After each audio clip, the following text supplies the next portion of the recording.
these figures is kind of concerning. On the other hand, thinking of like private equity, I haven't read a paper about it recently, but I do believe I heard someone tell me that,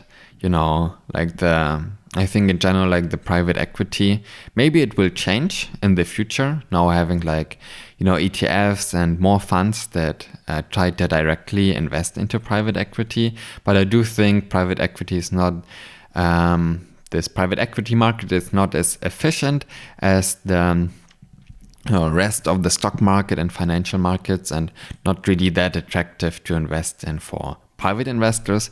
But of course, you have always these, high net worth investors who are always willing to, take a bet, take a risk.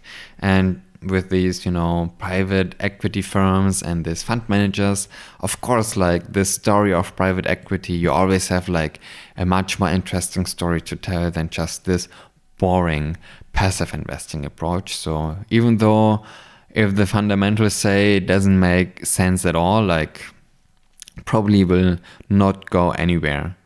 Recently I saw a video on YouTube and they said like there are now more private equity firms in the US than there are McDonald's.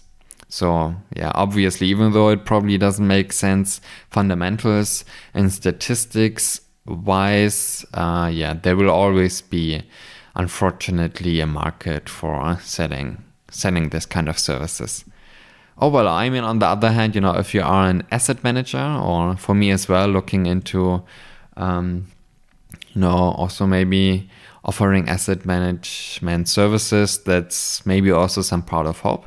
I mean, for me, of course, I'm not talking about selling like private equity that doesn't make sense, but more in the sense of like, for people that also just want to offer this